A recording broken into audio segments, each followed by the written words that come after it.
What's up, everybody? Yes, indeed, I'm back, man. You guys already know what time it is with this cat. I don't talk about it, I stay about it. Well, anyways, people, today we're going to discuss a little bit about addiction because I've been getting a lot of misconflicting, how should I say, responses to my video from yesterday. People don't really, they can't identify what I was talking about yesterday about alcoholism being an addiction and a disease. Hey, I'm not the one who made up the rules, people. You know what I mean? I'm just going by the knowledge that I picked up and the research that I've done with it. And, it makes a lot of sense, especially when you're a person that suffered with alcoholism. And I've also suffered with addictions as well.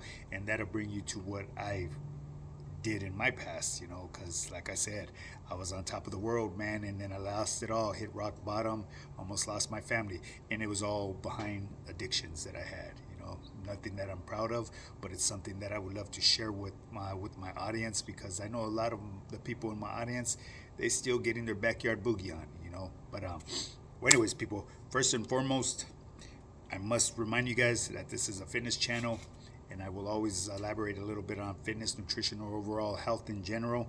And this is to bring to, I need to reply to an individual that been following me for a while, Mr. 420. What you left in the comments, you hit it on the button. I was a person that suffered with a liver disease, hepatitis C. But if you really do your research, my boy, what happens with the failing gallbladder, because you say there's no such thing as a failing gallbladder. Yes, there is, because if there wasn't, people wouldn't have them removed. When there's a failing gallbladder, yes, I understand about the gallstones. What happens is they clog up the bile duct to the small intestine. So it prevents it from doing its job. And that's where you encounter rubilibin, I believe that's what it's called. I'm thinking right now. I believe that's what it's labeled as, the condition that you go through, because it creates bile backup. And with that is how you get the light colored stools, you get jaundice, yellowing of the skin, your eyes, and other problems. You know what I mean? And like I've said in the past too, you start going through visceral pain underneath your right rib cage. It creates, vomiting, nausea, shoulder pain, and so on and so on. I went through it in the past, my G. So I know what I'm talking about, G. It may not sound like it at times because I do a lot of rambling and I don't put it in a professional format. And once again, I'm here to just share life's experiences that I've experienced with my life. I'm not giving anyone advice. Mandatory for you to go seek advice from your doctor, from a medical professional. I am not a doctor. I'm not a profession. I'm not a medical professional. What I share right here on social media is what I've gathered throughout my years growing up. Before I go into there, let me remind you guys, hit that like and subscribe button, put your notification bell on all, share this channel. Let's get it up to 10,000 subscribers. With 10,000 subscribers, I will start doing lives on a regular basis. We will chop it up about anything and everything that my audience will like to chop it up about. It'll be an open forum. It could be health, fitness, or just life in general.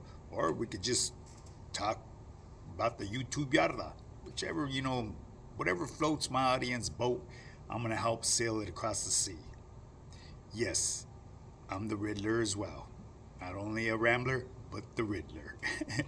But anyways, people, like I said, man, this is a fitness channel with a twist, and I will always elaborate on something that has to do with health and fitness, and I believe I already did. I had to clear that up with my boy, Mr. 420. You know what I mean? Because yes, what he said was correct, and a lot of those symptoms do pertain to liver problems. But look into more detailed about what the gallbladder has to do with that as well. And it is, brother, you know what I mean? I'm not putting stuff out here that I don't have facts about. The material that I put out here, and the reason why I touch on certain topics that I do, you got to keep in mind, I've been on this earth for over a half a century. So throughout my life, I've witnessed a lot of chronic illnesses that ran through my family, through friends, through loved ones, and just people that I was acquainted with. And I took a passion to trying to understand the struggles that they went through, because I went through a lot of hardships. I've seen a lot of people's lives. I've seen a lot of lives lost through chronic illnesses. So I took an interest. I took an interest to it, and I used to always listen and be that good student. Especially, I was put in a position where I had to take care of my mom and pops before they passed away. So I understand a lot about the conditions that they went through. So I've obtained that knowledge throughout my years. And it's something that I've grown fond of, because if there's a way that I could reach out and share something that I've been through, something that's helped me overcome my illness, or a relative's or friend or a loved one's illness, I'm going to share it with people. I'm not telling people that they need to follow what I do. I'm just sharing a life's experience, what I've been through, what I've witnessed. And it's the same thing that goes to doing time behind them walls. Every person is going to have a different experience, man, doing time behind them walls, whether you be a lifer or a short timer, or someone that comes in on the installment plan, the way I was. I had that lifetime installment plan, and I'm proud to say that I shook it. I gave back the CDC 3 numbers. I have more than 3 rodeos underneath my belt. I'm not glamorizing anything, and because it's nothing to glamorize about. All of my tattoos came from behind them walls, doing time, the electric fences. That's why. And I'm not even going to bring that out here. But if you paid attention to my tattoos, I'm half of a certain style on one side of my body and half on the other side, and it has a meaning to me. And if you guys happen to notice that I have a portrait of my wife, and what that means, yeah, a lot of people see that there's a lot of clowns below, because that was the crazy life that I lived. I lived in a fucking circus growing up. That's the way it seemed. But at the end of my crazy life, the person that was on top of my world was my wife. That's why she's on the top of that part of my arm. That's what it means to me. That's my personal meaning to it. I got other tattoos on me too as well. Cultura on the other side. And if you paid attention, and if you know, you know. And if you don't know, you don't need to know. And all bullshit aside, every tattoo out here on my body means nothing out here in the streets. It is what it is. I could say what I want to say, and there's always going to be trolls that contest what I say. It's just part of life, people. You learn to deal with it. And that's another thing that I need to bring to your attention. This cat right here does a lot of rambling. So, I'm going to get straight to it, man. To addiction, people. Because addiction is nothing to laugh about, man. I know I hear people on social media, they get their clown on about tweakers. I remember growing up, I fucked around with that skante. It wasn't even called skante back then, it was called crank. But I really never noticed the high, man. My cup of tea was doing the periques. But it all stemmed from my younger days. Because you got to keep in mind, I'm a hood baby. I grew up with both my parents. My parents were absent in my life due to other things. They weren't getting high, they weren't drinking, they weren't smoking, they were none of the above like that. They just out there gambling.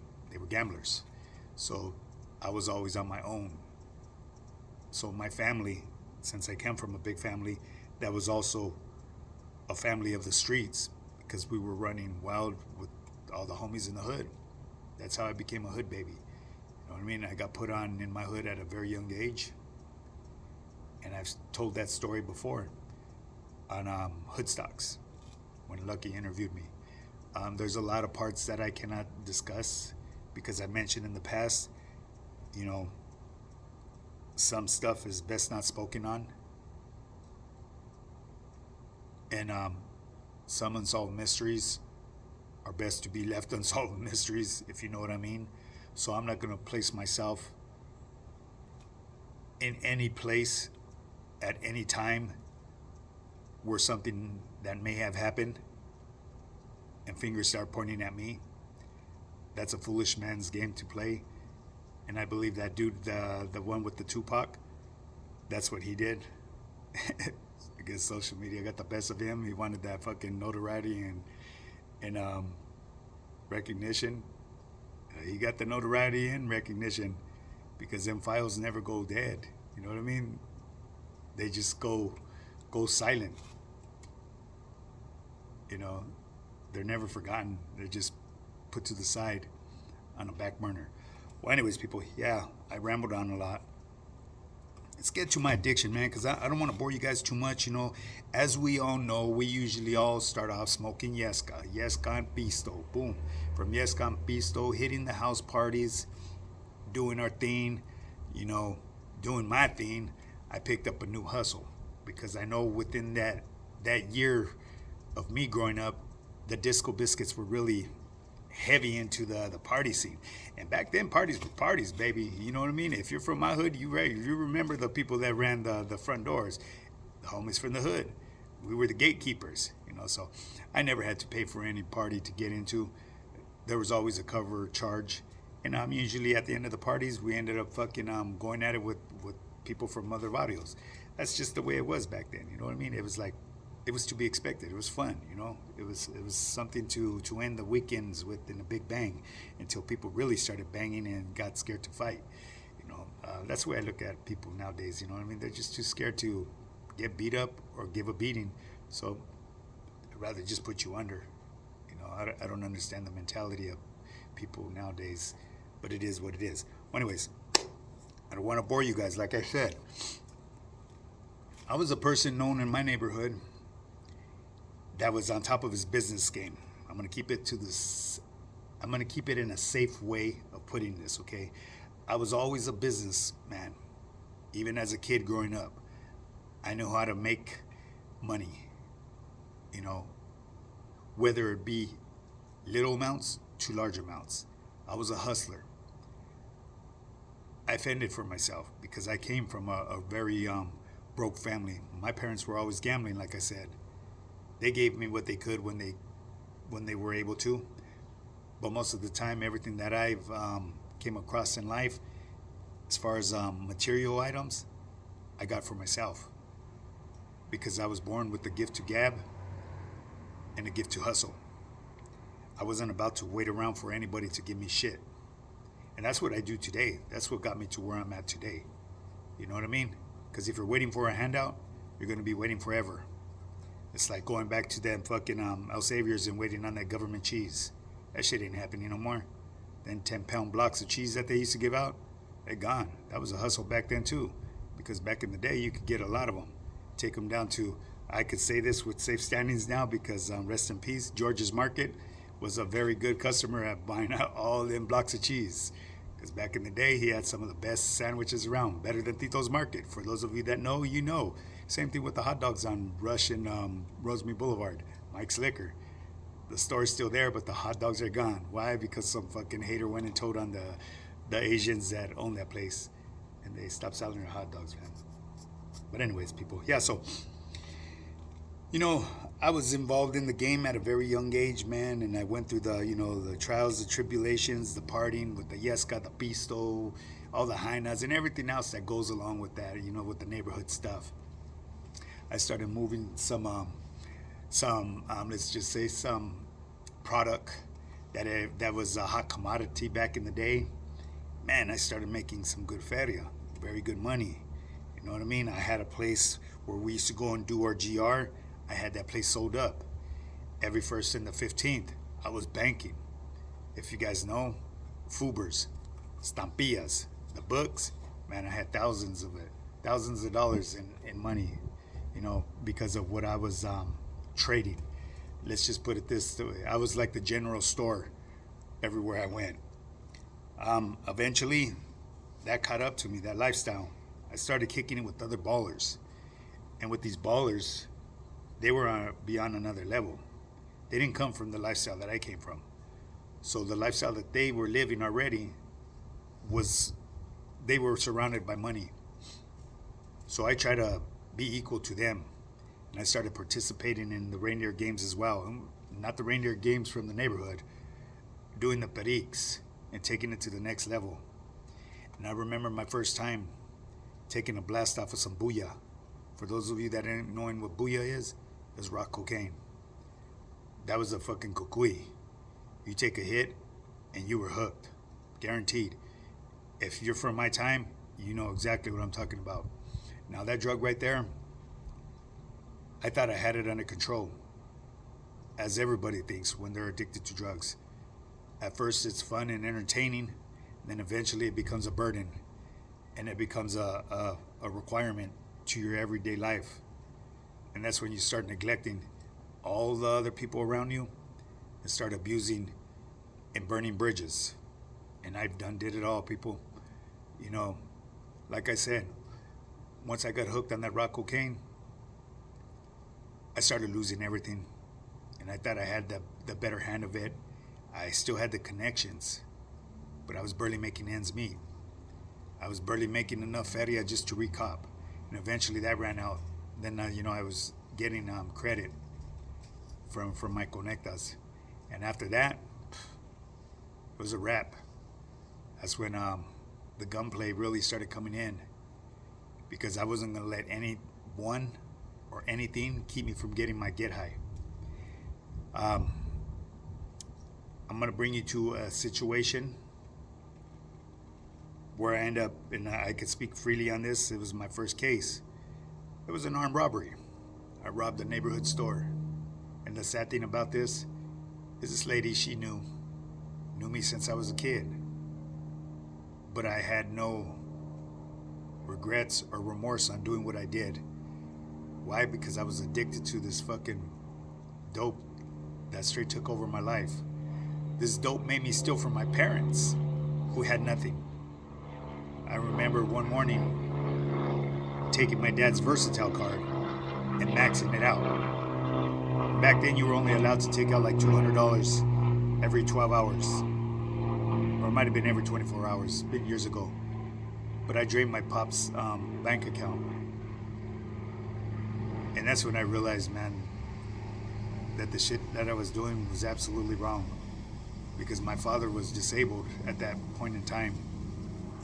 And he was on a fixed income. He didn't notice his feria gone until he was up and on his feet again and needed something and didn't have no money left. And he trusted me. So anyways, with addictions, man, comes consequences. Some consequences are worse than others. It all depends how fast you realize that you're powerless over your addiction and admitting to yourself that you need help, people. And the reason why I know these things is because I've been through them 12-step programs, and it works if you work it. My last run with the dope that I was doing was the cri-cri. That wasn't even my cup of tea, man. But with that dope right there, I started losing my identity. And I was blessed to be busted. Like I said in the past, I'm going to tell you guys today, I wasn't arrested, I was rescued. If you guys want me to get into more detail about my addictions, man, let me know. But for now, I'm going to bring this video to an end just to see where it goes. So at the end of the day, it's up to you guys how much you want me to talk about my personal life and my upbringings and the struggles that I went through.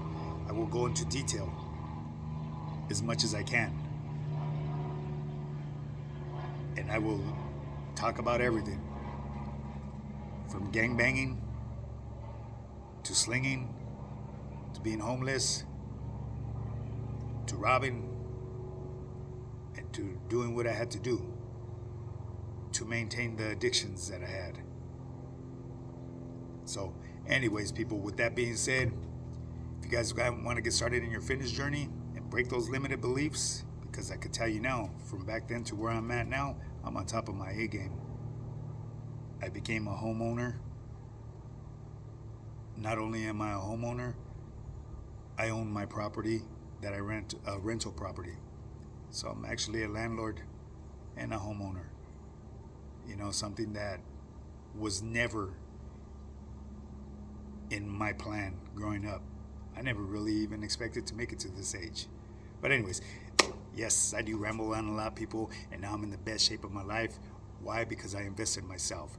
If you're willing to make that change, and if you're struggling with vices or anything in life, and you could relate to what I've been through, shoot me a DM or email me at highpowerfitness@yahoo.com.